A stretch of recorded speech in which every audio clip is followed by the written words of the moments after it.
직장인 4년 차인 저는 요새 새로운 취미를 시작했는데요. 바로 춤 배우기입니다. 댄스 학원에 다니려고 난생 처음으로 조거 팬츠란 것도 사봤습니다. 제가 생각했던 난이도를 한참 벗어난 장르의 춤을 배우게 돼서 동작을 거의 따라할 수도 없었지만 수업을 마친 후 새로운 것에 도전을 해봤다는 것에 혼자 괜히 벅차오르기도 했습니다. 사실 제가 직장인이 되고 나서 안정적인 수입이 생기면 가장 하고 싶었던 일이 있었는데요. 그건 여행을 가는 것도 아니고 예쁜 옷을 사 입는 것도 아니었습니다. 바로 제가 배워보고 싶은 것들을 마음껏 배워보는 것이었습니다. 대한민국에서 살아온 대부분의 분들이 그렇듯 저 또한 학창시절 동안은 좋은 대학을 가기 위한 공부만을 해야 했습니다. 그리고 대학생 때는 취업에 도움이 되는 활동들만을 골라 해야 했습니다. 정말 내가 배워보고 싶었던 것, 도전해보고 싶었던 것들은 애써 외면한 채로 살아올 수밖에 없었습니다. 나중에 크면 다 해볼 수 있어. 지금만 좀 참아. 지금은 이런 거 할 때 아니야. 라는 말을 들으면서 말이에요. 하고 싶은 일들을 미래로 미루며 살아온 저와는 달리 제 주변에는 현재의 경험을 중요시하는 친구들도 있었습니다. 제가 몇 달 동안 모은 알바비를 토익학원 등록비로 쓸 때 그 친구들은 여행을 떠나는 비용으로 쓰는 것들을 보며 제 환경과 비교를 하기도 했습니다. 부모님의 넉넉한 지원으로 자신의 진짜 꿈을 찾아보는 시간을 충분히 가질 수 있는 친구들이 참 부러웠습니다. 돌이켜보면 저는 대학 시절 동안 부모님에게 매달 생활비를 받아 쓴다는 것에 항상 죄송한 마음을 가지고 살았습니다. 서울로 상경한 딸의 뒷바라지를 위해 고군분투하는 부모님의 모습을 보다 보니 용돈을 달라는 말이 세상에서 제일 어렵게 느껴지기도 했습니다. 지금 생각하면 그렇게 큰 돈이 아닌데도 말이에요. 그런 저는 하루빨리 돈을 벌어서 부모님의 부담을 덜어주고 제 스스로를 먹이고 입히고 재우고 싶었습니다. 그래서 그런지 과거에 저는 무엇을 배워서 내가 좋은 대학에 가는데 혹은 취업을 하는데 도움이 되는 일이 아니라면 해볼까 라는 생각조차도 하지 않는 삶을 살았습니다.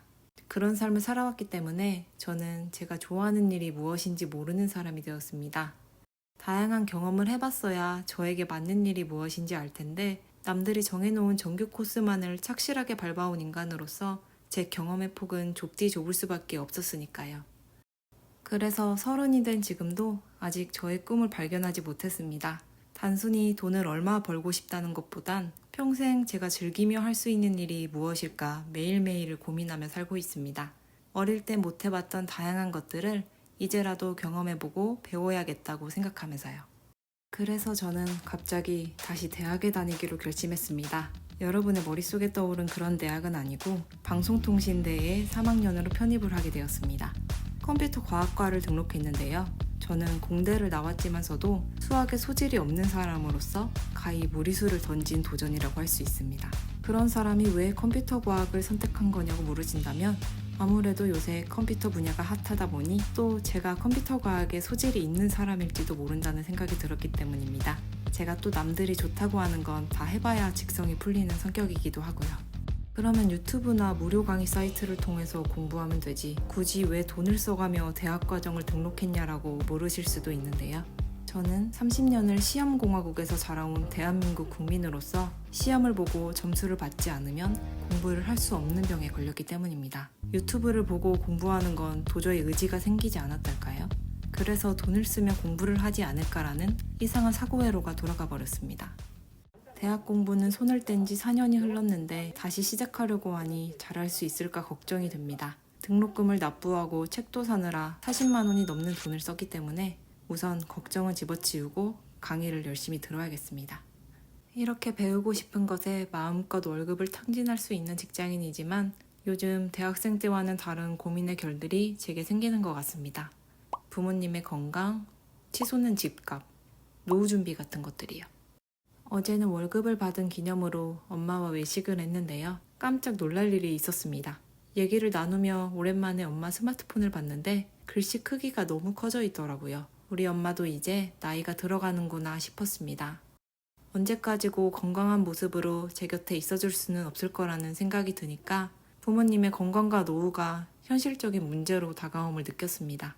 취준생 때는 직장인이 되면 마냥 즐겁게 하루하루를 살아갈 줄로만 알았는데 안정적이면서 불안한 그런 모순적인 나날을 살아가고 있지 않나 싶습니다.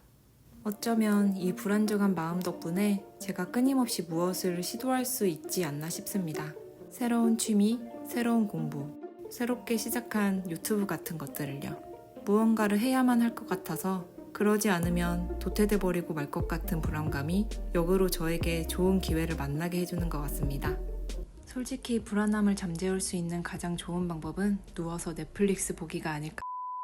지금도 유튜브 영상을 만들면서 제 이야기에 공감을 해주시는 분들을 만나 참 다행이라는 생각이 듭니다. 별다른 특징 없이 남들과 비슷하게 살아온 저의 이야기를 재미있게 들어주시고 공감해주시는 분들이 있어 일상생활에서 큰 힘을 얻는 요즘입니다. 그래서 유튜브도 시작하기 참 잘한 일 같습니다. 오늘도 저의 이야기를 끝까지 들어주셔서 감사합니다. 영상을 보시는 여러분 모두 평온한 하루 되시길 바라겠습니다.